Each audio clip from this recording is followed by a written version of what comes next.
கோடிட்ட இடங்களை நிரப்புக a film with mistakes அப்படின்னு சொல்லிட்டு தெளிவா டைட்டில்லையே ராதாகிருஷ்ணன் பார்த்திபன் எழுதிட்டாருங்க.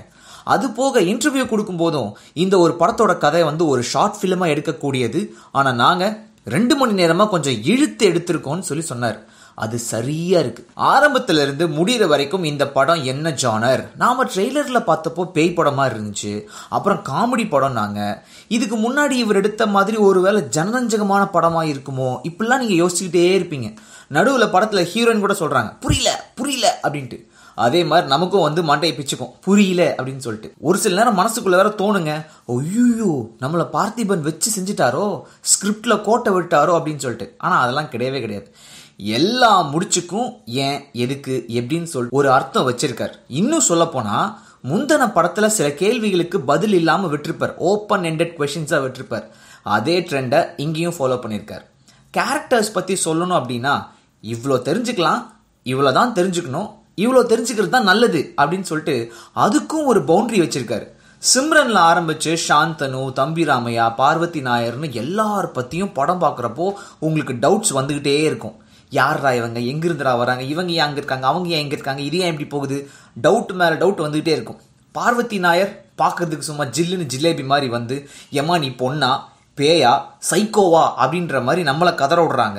சாந்தனு மனுஷனுக்குள்ள பொட்டன்ஷியல் நிறைய இருக்குது. உடம்பெல்லாம் அப்படி நல்லா மெருகேத்தி வச்சிருக்காரு, பார்க்கறதுக்கு கொஞ்சம் இப்போ அழகா வேற மாறி இருக்காரு. ஆனா ஒரு பெரிய மேடை கிடைக்கல அப்படின்றது நம்ம படத்திலே பார்க்க முடியுதுங்க. 4 இடத்த தவிர வேற எங்கேயும் கேமராமேனுக்கு கேமராவை தூக்கிட்டு போறதுக்கு வாய்ப்பே தரப்படலை. அதனால அவரும் ஒரே ஏரியாவை வேற வேற ஆங்கிள் காமிச்சிட்டு இருக்காரு. நல்லாவும் இருக்கு பார்க்கறதுக்கு.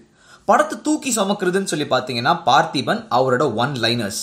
இன்டர்வல் விடுற சீன்ல கூட நீ என்னதான்டா நினைச்சுக்கிட்டு இருக்கணும் அப்படின்னு சொல்லி வேற யாருக்குமே இடம் தரவே இல்லைங்க. அவரு வெளில பாப்கார்ன் வாங்க போகும்போது இந்த மாதிரி இன்டர்வல் விடுறது இவரால் மட்டும் தானே முடியும்னு சொல்லிட்டு பேசிட்டே போனாங்க. அதுவும் கேட்க முடிஞ்சது. ஆனா படத்தை கால வாடுறதுன்னு பாத்தீங்கன்னா ஸ்லோவா மூவ் ஆகுற ஸ்கிரீன் பிளே. கதையில பெருசா நகர்றதுக்கு இடம் இல்லை அப்படின்றதால நத்தையை விட மெதுவா சில நேரத்துல போகுதுங்க. அங்கதான் நாம கொஞ்சம் காண்டாகிறோம். தம்பி ராமையா சார் வந்தாலும் அவரும் பார்த்திபனோட எல்லைக்கு உட்பட்டு இருக்கிறதால அவரோட காமெடியும் 50% தான் எடுபடுது. மியூசிக் பக்கம் போனோம்னா சத்யா தன்னோட கடமையை செவ்வனே செஞ்சிருக்காரு. ஆனா அந்த பாட்டை அங்கங்க அப்படியே தெளிச்சு விட்டுருக்காரு பார்த்திபன். மொத்தத்துல 10 நிமிஷத்துல முடிகிற ஷார்ட் பிலிமை 2 மணி நேரமா எடுக்கிறேன்னு சொல்லிட்டு முயற்சி செஞ்சு அதுல நிறைய கேப் விட்டதால கோடிட்ட இடங்களை நிரப்புகன்னு சொல்லிட்டு பேர் வச்சிருக்காரு போல. எதிர்பார்ப்பு எல்லாத்தையும் கழட்டி தியேட்டருக்கு வெளியில வச்சுட்டு டன் கணக்குல பொறுமையோட பார்த்திபனுக்காகவும் அவரோட ஒன் லைனர்ஸ்க்காகவும் இந்த ஒரு படத்தை நீங்க பார்க்கலாம் சார்.